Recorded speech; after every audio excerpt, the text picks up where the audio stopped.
Bismillah, alhamdulillah, assalamu alaikum, peace be with you. We have an exciting show like we always do here on the Deen Show with a brother who went from being a Pentecostal Christian to the Zulu Nation. What's the Zulu Nation? We're going to find out about that. He went to Medina to study and he came back right after 9/11, and we're going to get his thoughts on that, and we're going to get his thoughts on why he accepted Islam. We're going to ask him some tough questions here on the Deen Show with our brother, Wesley LeBron, his story, here on the Deen Show. Be here with us. Don't go nowhere to hear this incredible story. We'll be right back. Here on the Deen Show, we're back with Wesley LeBron. Assalamu alaikum. Wa alaikum assalam. Peace be with you. And peace be with you. How are you? Alhamdulillah, everything is good. All praise and mercy, all praise is due to Allah subhanahu wa ta'ala. So you found the time to be with us here on the Deen Show. You have an incredible story. You accepted the way of life of all the messengers of God, that complete submission to the will of the one Creator who created you, me, this whole universe and everything in it. Yes. But before that, you were in the Zulu Nation, Pentecostal, part of Christianity, you know, hanging with the homeboys. Yep. And you even went to Medina for a little bit to study. And now you're here on the Deen Show. Where do we start? We can start before Islam, briefly. Talk to us. You know, before Islam, I was raised Pentecostal in a Pentecostal family, very religious family. Raised by my grandmother, because my father was an immigrant to this country. In my teens, I started to pull away from religion.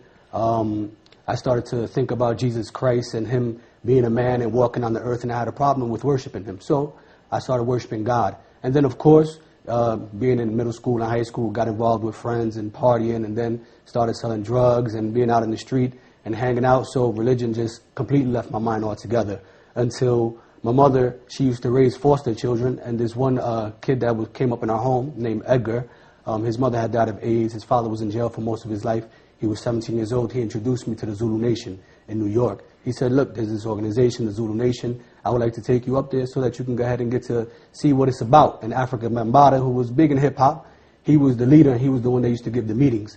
So we decided to go up with him to New York, and when we went up to New York, we sat there and we was listening to the meetings. A lot of the meetings basically dealt with government conspiracies and things of this nature. They had principles, but they were a gang in reality. Part of that was that a gentleman named Aziz, a Muslim brother, who was also Puerto Rican like myself and Edgar, he came and he said, can I talk to you brothers? After giving a short speech to all of the members of the Zulu Nation. And we said, sure. Edgar knew him from years back when he was with the organization or the gang. And he said, look, I would like to talk to you about Allah. He said, would you mind taking me home? So I told him, fine, let's go, I'll take you home. So he lived in the Bronx. So we went to his house, he invited himself for some coffee and some tea, and he began to talk to us about Allah, the one God. And he began to tell us that Allah didn't have a father, Allah didn't have a son, that Allah didn't have any family members, that He was the creator of the heavens and the earth and all that existed. And I said, man, I said, in my teens, this is what I believed in. I couldn't pray to Jesus because I had a problem praying to a man. And when I looked at the scriptures, it just didn't all fall into line for me. So I said, do you have some more information about this? So he gave me a book, Tawheed, by Bilal Phillips. What does this mean, Tawheed? Tawheed basically means the oneness of God. I know what it means, just for our audience. Tawheed basically means the oneness of God, praying and worshiping the one God, the one true creator, the one who created the heavens and the earth, the one who is free from association. No one, he has no equals, no partners. As he says in the Quran, "Laysa kamithlihi shay wa huwa as-sami'ul basir." There is nothing like it unto him. So I took this book on Tawheed, me, Edgar, and another friend of mine, and we would sit down and we'd have lessons in reading this book. And we started to delve more into it. And at the same time, we started to read up on the Nation of Islam. And then we started to read up on the 5 percenters. Then we started to read a book called From Niggas to Gods. So we started to read all these... I mean, that's, you it know... was an actual book. A book. This is a book called that name. This is a book, actually, From Niggas to Gods, that a particular type of 5 percenters used to study. So a religion is based on this book? Well, or they study this book? A following studies this particular book. The 5 book. percenters, they follow this book, that the name you just mentioned. Whether they follow the book or not, I'm not sure. I didn't really get too much into the depth of it. We had picked it up and we started to read all these books because we wanted to compare. And when we started to compare, I said, before I can accept anything, I have to give Christianity a chance. This is the faith that my family came from. This is what I was raised in. I was raised Pentecostal, so I have to give it a chance. So I read the Bible from cover to cover. Upon reading the Bible from cover to cover, I had my highlighter in my hand and I would highlight all the verses that I found to be problematic for me. And then I would go to the church and I would basically ask the pastor at the church, what about this verse? What about that verse? What about this verse? and all of the answers, they were never satisfactory. So you sincerely, you went up to the higher-ups, Yes. the priests or whoever, the higher clergy in the church, and you were like, talk to me. Yes. This is not making sense. And you're Yes. asking them and wanting these sincere answers, and they couldn't. You couldn't give me answers. It wouldn't give you rest for your soul. My soul didn't find rest. No. And I would ask my grandmother as well because she was very religious. I would ask my aunt who was What also were some of the very religious. questions you would ask? Basically, the monumental questions was, you say Jesus is God. There was verses in the Bible where he says, oh goodness. And he says, why thou call me good? When thy only one good is thy one in heaven. I said he always referred back to God. He's always referring back to God. He prayed. He went into the garden. He bowed and prostrated his face into the ground and he prayed to God. He did, didn't he? He did. That's in, I believe that's in Matthew 26:39, that he fell on his face and he prayed to God. Unto the one God. Yeah. And then also the biggest one for me was when I sat down in the church and the pastor said that Jesus is the one and only true God. So after that, I approached him. I said, can I ask you a question? I said, Jesus is the only one and true God. I said, but when he was supposedly on the cross, he said, my God, why hast thou forsaken me? I said, so you have the God whom Jesus was crying to, and then you have your God that you're saying is Jesus. So which one who should I pray to? He looked at me confused, and he said, son, you just have to believe. I said, that's not a good answer for me. I said, a God has given us a mind. To tell me that I just have to believe and there's no proof, there's no evidence. Jesus is calling upon a God. You're telling me to call upon Jesus. I find it more comfortable to call upon the God that Jesus called upon. Makes sense. It makes total sense. So upon seeing those things and going to the church and asking those questions and continuing to read this book on Tawheed, we came to the final conclusion that, yes, we wanted to become Muslims. So we went back to New York to another meeting for Zulu Nation. And then we met with the brother Aziz and told him, look, we're interested in accepting Islam.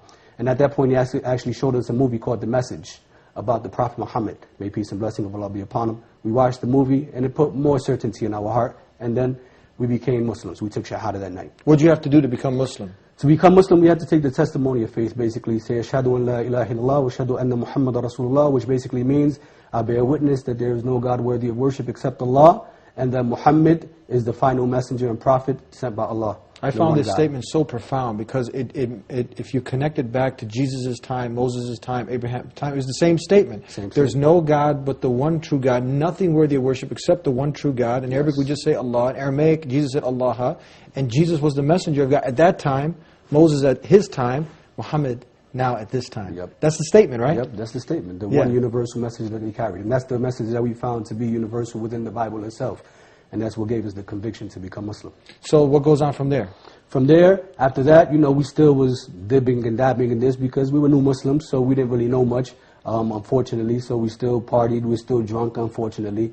And Aziz, the brother, he came to us and had a talk one day. He said, listen, you can't have your cake and eat it too. You can't have your cake and eat it too. Now you want to accept the truth, but you're going to do opposite of the truth. It doesn't work. Exactly. He said, you can't come to the Zulu Nation meetings no more. You can't continue to go ahead and party, drink, and have fun and worship Allah at the same time. But what's this? You mentioned you accepted Islam, but the Zulu Nation, how does this fit in? Well, the Zulu Nation, what happened was, alhamdulillah, all praises to Allah, we didn't get to stay long with that gang, the Zulu Nation. It was a short period. But when we accepted, we didn't know if we wanted to leave it still, because they talked about a lot of government conspiracies, and it drew our interest. But and then when Aziz said, listen, you can't have both. You're either going to be religious, or you're going to deal with this junk over here. Because at the end of the day, it was a gang, and the underlying principles were no good. So we said to ourselves, okay, we're going to choose Allah subhanahu wa ta'ala. We're going to choose to be religious. And he told us, don't come back to New York anymore. He said, find a mosque in your area, because we're from New Jersey originally. He said, find a mosque in your area. When you go there, call me, let me know what they're teaching, and then I'll tell you if what they're teaching is correct, and then stay there at that place. Don't come up here no more and change. So we did that. We went to Patterson, New Jersey. We found a mosque. We stood out in the parking lot. And we were kind of nervous at first. We was like, man, this is something new. We left. We didn't go in. We came back the second time. We said, okay, let's go in. So we went in the mosque. It was actually a Palestinian masjid.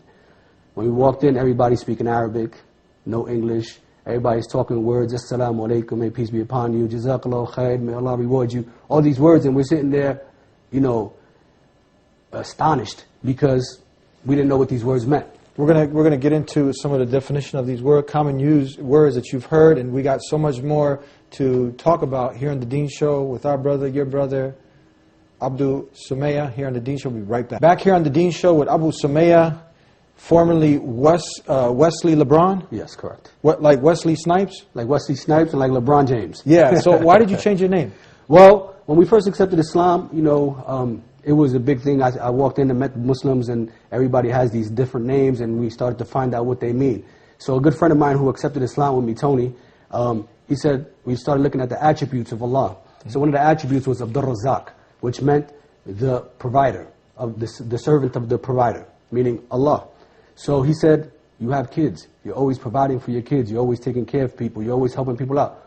Why don't you take this on as an attribute for yourself? And that way it's a constant reminder for you of what you should be doing.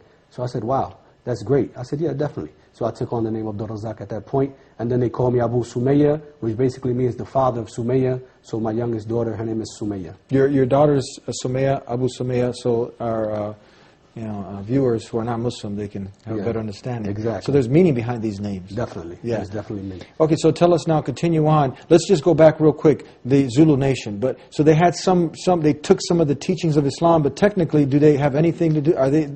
What do they have? This is not a sect. I mean, is this a sect of Islam? What are they? No, what happened was African Mambata, he came into Islam, but he thought Islam was nationalism. But when he found out that it wasn't nationalism, then he made his own form of concoction. I don't even know what you want to call it, because when he used to go to the meetings, basically, he would allow different people from different faiths to stand up and pray. And after all those prayers went on, and then he would get to the meeting at hand, would be to talk about the government conspiracies. And he was a big follower of Dr. York, which I'm not sure if you're familiar with Dr. York. Dr. York was basically someone who started Ansarullah. That's how he started in New York. And they started out as Muslims, and then they changed to be Jews, and then they changed to be cowboys, I think it was, and then then they changed to be Egyptians, and he actually built like pyramids in, I think it's Alabama, I think it is, or somewhere out there, it's down south, and he had his own teachings. He said that he was a prophet, he said he was the Mahdi. Basically, he was saying that he was the one whom you had to follow, basically. So this is basically like Zulu Nation, and all these other people who are trying to be under the umbrella of Islam. They have nothing. This is nothing to do. They have nothing to do with Islam. Nothing to do. Islam with is Islam. Islam is Islam. Okay. So continue on with your story. You know, you go from Pentecostal Christian, it's not making sense to worship a man. You want to worship the one who created Jesus, the one who Jesus prayed to. So then you get hooked up with the Zulu Nation. They end up sending you to a mosque in your area, New York. What happens from there? So basically from there I went into the mosque, you know, and like I said, I walked in and these people were using all these different terms in Arabic. The imam, the leader of the masjid, he was talking in Arabic because all of his constituents were basically Arabs. So I said, man, I made a mistake. I said, I came into this faith. I said, I don't speak Arabic. I don't understand what they're saying. I'm Puerto Rican. I don't want to be Arab. Exactly, exactly. And it just so happened that when we came out of the mosque that day and walked into the hallway, we seen two guys in the hallway. They had hoods, sweat hoods on. They looked like they were from the hood. So I said, hold on. I said, let me go talk to them. You know, it looks like I could go ahead and get along with these guys. They come from where I come from. So when I went up to them, they were actually from Guatemala, two brothers from Guatemala who accepted Islam maybe a few years before we did. So they told us, look, there's an American mosque about a mile from here. You maybe feel more comfortable if you go there. So I said, okay. He gave us the address, and we decided to go there. But before we went there, we actually took some time. Because, like I said, we were still involved in the street, and this was a little much for me. Walking the step was a little much. So one day, we picked up a friend from the projects, and I see two men walking, African-American men, and they had thobes on. What's the Arab cultural wear, the white long garment that looks like a dress. So I looked at him, and I said, what's this? So my friend who accepted Islam with me, Tony, he said, those are Muslims. I said, I know I accepted the wrong faith now. I said, I can't walk around here wearing dresses. They crazy. What's wrong with them? Yeah. I said, oh, man, this is crazy.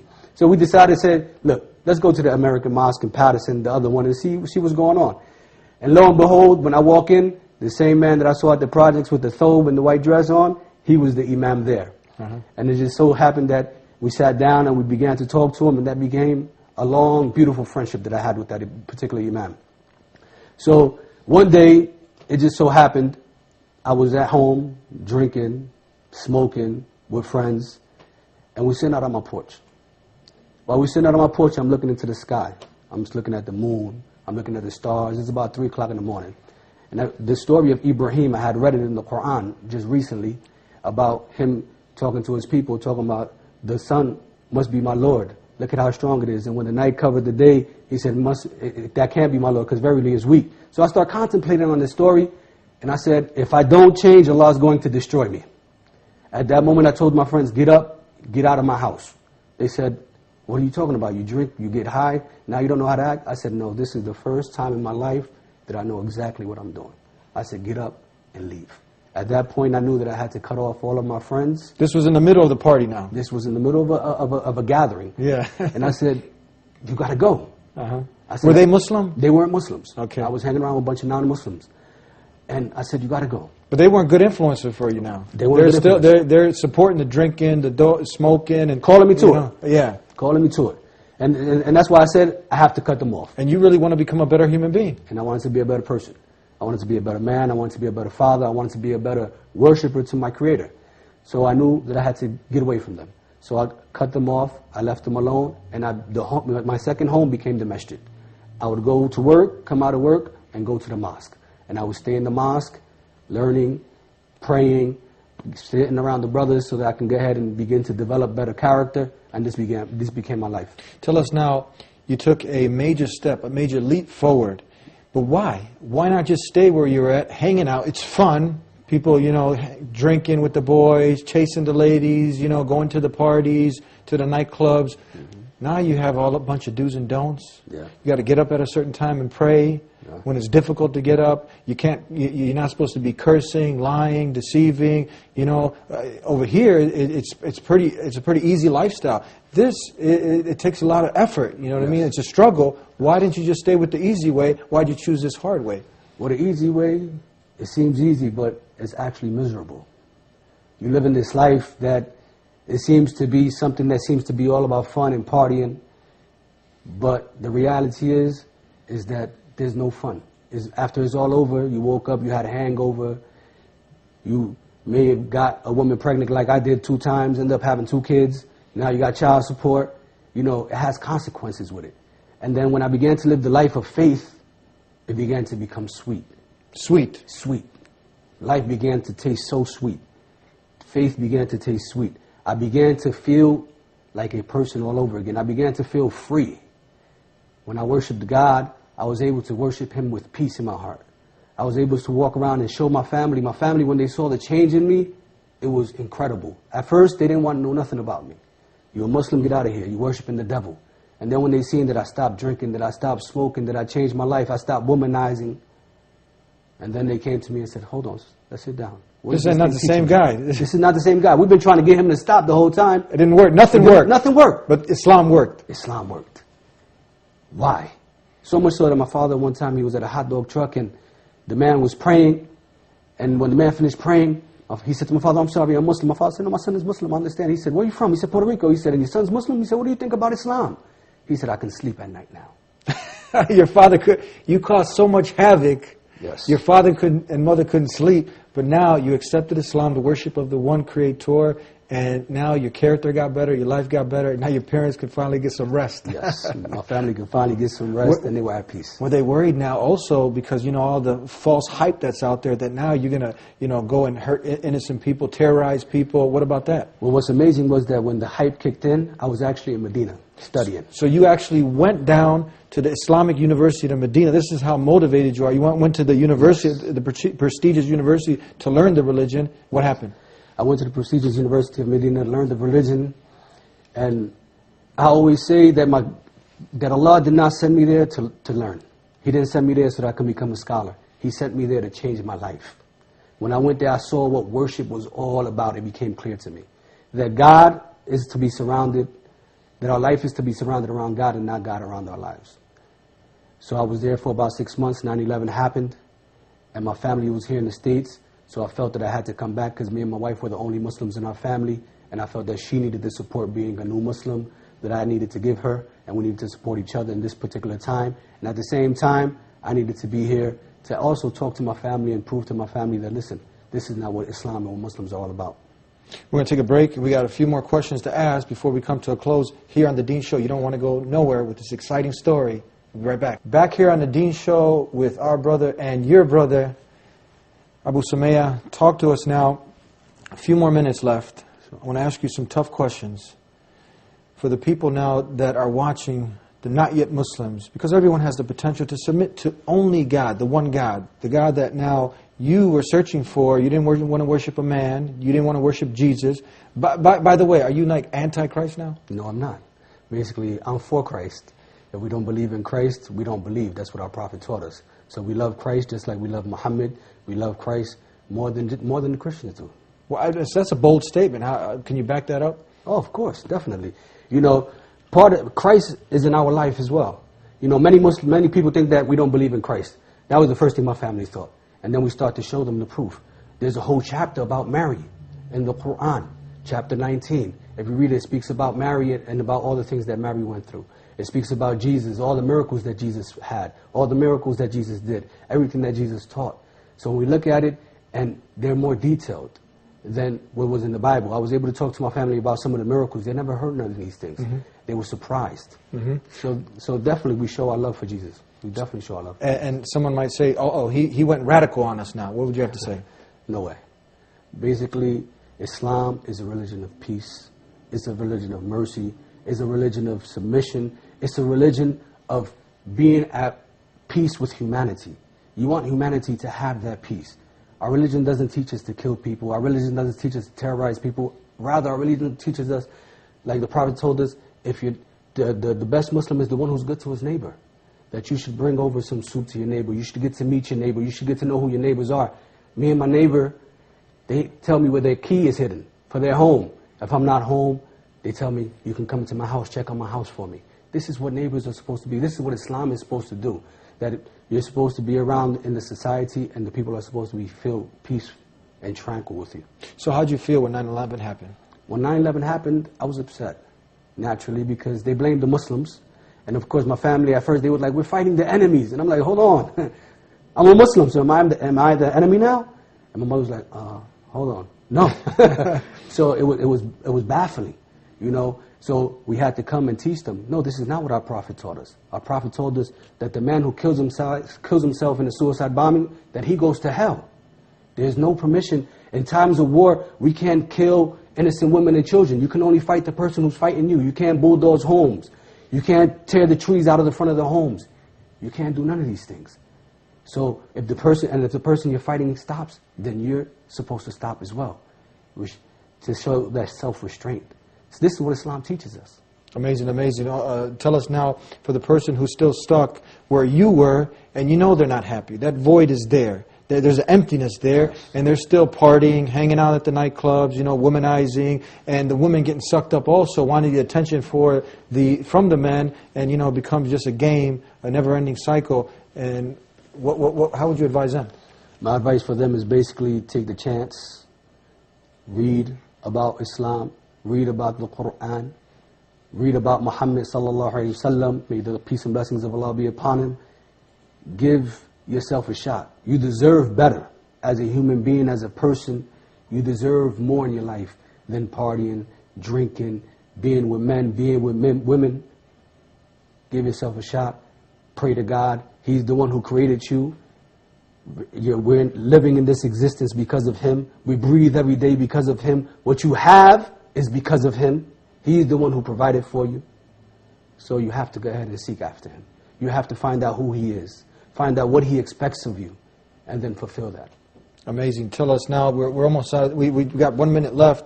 You also are continuing also your education. You are with what's the new name of the university? I'm with Mishkah University, which used to be the Sharia Academy of America. And basically, I found them in 2006 and continued studying Islam. I have about 10 courses left for my BA in Islam. And I think that for those who are looking to learn more about Islam, I think this is a good source for you. You're also the president of the Latino Muslims of Chicago? Yes, the president of the Latino Muslims of Chicago. We have monthly classes that we have at ICCI here in Chicago, the first Saturday of every month at 1 o'clock. First Saturday of every month? At 1 o'clock. And the lectures are all in Spanish because we want to reach out to the Latino community and be able to give back to them. How can people get a hold of you if they wanted more information on the Latino Muslims in Chicago or Islam in general? Latino Muslims Chicago at gmail.com. Okay, but they don't have to be Latino. Maybe they want to talk. They can relate to you. They, been through, some of the things that you've been through. And you know what? It's late at night, early in the morning. They're like, man, I need to change my life. I can identify with this guy. I need to talk with him. Yes. So they can reach you there? You can reach me there. You can hit me up on Facebook, Wesley LeBron at Facebook. And you can send me a friend, I'll friend you, and we can sit and talk. If people invited you to come out to their town, to their city, also to do, a talk about, extended talk about your story, you'd be willing to come? Oh, definitely. More than willing. All right. May Allah, the creator of the heavens and earth, reward you immensely for sharing your story with us. And may He bless you, Akhi, for all the good work that you do, Akhi. Ameen. Thank you. Ameen. Assalamu alaikum. Wa alaikum salam wa barakatuh. And that was another exciting episode. I'm sorry we had to come to an end. I know you'd want us to continue more. It was very exciting, and I hope that you got the benefit. And if you're tuning in for the first time, know that we're here every week. We're here helping you develop a clear, lucid understanding about the way of life that was sent for all of mankind to live by. Peace acquired by submitting your will to the one who created you. That's Islam. That's the message that was sent throughout time. Really understand that we're not self-sufficient, that there is a purpose in life, and we need to live our purpose. That void that's inside all of us cannot be filled with drinking and partying and just going out there and living according to your whims and desires. That will never make you happy. But when you truly surrender yourself to the one who created you, you have a relationship with the one who created you. His way, not your way. That's how you can truly be successful, when you live your purpose according to God's will, not your desires. And it starts with asking, and when you ask, you shall receive. So ask the Creator to guide you, and He'll facilitate a way. He'll facilitate a way, God willing. Continue to tune in here to the Deen Show. We're here to help you. You can call us at 1-800-662-ISLAM to learn more, and we'll see you.